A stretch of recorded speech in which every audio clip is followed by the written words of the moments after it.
મુખ્યમંત્રી શ્રી ભૂપેન્દ્રભાઈ પટેલ સાહેબનો ખૂબ આભાર માનું છું કે એમણે આજે Gujarat ship building and ship repair policy 2026 launch કરી અને એના દ્વારા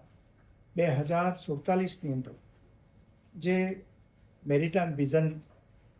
ઇન્ડિયા અને મેરીટાઈમ વિઝન ગુજરાત છે એના સંકલ્પો સાકાર કરવા માટે ખૂબ મોટું બળ મળવાનું અને ગુજરાત જે સમગ્ર દેશમાં સૌથી લાંબો 2200 કિલોમીટર જેટલો દરિયા કિનારો ધરાવે છે અને 42% જેટલો હિસ્સો આપણો લોજિસ્ટિક જે મેરીટાઈમ લોજિસ્ટિક છે એમાં હિસ્સો ધરાવીએ છીએ, એને પણ ખૂબ મોટો વેગ મળવાનો છે. સાથે સાથે પોરબંદરના પ્રતિનિધિ તરીકે હું માનનીય મુખ્યમંત્રી શ્રી ભૂપેન્દ્રભાઈ પટેલનો એટલા માટે આભાર માનું છું કે એમણે જે પોરબંદર પાસે ઉછળી પાસે મેગા શિપ બિલ્ડિંગ પાર્ક અને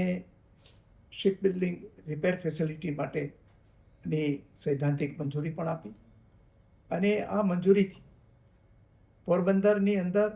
વિકાસના નવા આયામો ઊભો થવાનો છે. લગભગ 3300 કરોડ જેટલી જે જમીન સહિતની મેરીટાઈમ ફેસિલિટી ત્યાં ઊભી થશે, જેના ઉપર બહારના શિપ બિલ્ડરો આવી અને પોતાનું મૂડી રોકાણ અલગથી કરવા. આ રીતે 3300 કરોડ રૂપિયા જેટલી જે મરીન ફેસિલિટી ઊભી થશે અને ઉપરાંત જે પ્રાઇવેટ મૂડી રોકાણ કરવાના છે એ 23,700 કરોડ રૂપિયા જેટલું મૂડી રોકાણ કરવાના છે. એટલે માત્ર એક જ જગ્યાએ 27,000 કરોડ જેટલું મૂડીરોકાણ આ ship building mega ship building park છે એની અંદર થવાનું છે અને એને કારણે ગુજરાતને એ વિશ્વના શિપ બિલ્ડિંગના નકશાની અંદર સ્થાન મળશે અને સાથે સાથે પોરબંદર અને આસપાસના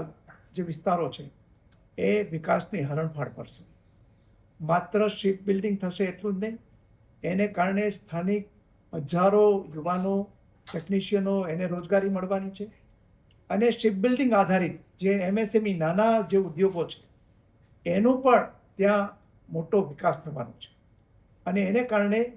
માત્ર પોરબંદર નહીં પરંતુ ગુજરાતની અંદર પણ આપણી જે ગ્રોસ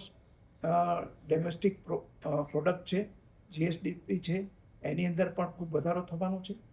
અને રોજગારીની અંદર પણ વધારો થવાનો છે. એટલે પોરબંદરના પ્રતિનિધિ તરીકે હું માનનીય ભૂપેન્દ્રભાઈ પટેલ સાહેબનો અને રાજ્ય સરકારનો ખૂબ આભાર માનું છું. સાથે સાથે જે આપણા યશસ્વી પ્રધાનમંત્રી નરેન્દ્રભાઈએ જે આ વિઝન આપ્યું છે એ વિઝનને કારણે જ ભારત સરકારે પણ એક જે પોલિસી જાહેર કરી હતી એ પોલિસીને એલાઇન કરવા માટે આ પોલિસી ને જાહેર કરવામાં આવી છે. અગાઉ આપણી જે કોછડી ખાતે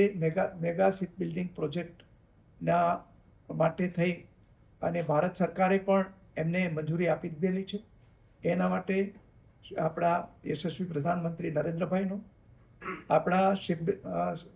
આપણા શિપિંગ મિનિસ્ટર છે સોનેવાલજીનો અને અમારા પોરબંદરના સાંસદ અને કેન્દ્રીય મંત્રી ડૉક્ટર મનસુખભાઈ માંડવિયાનો પણ હું આ તકે આભાર માનું છું.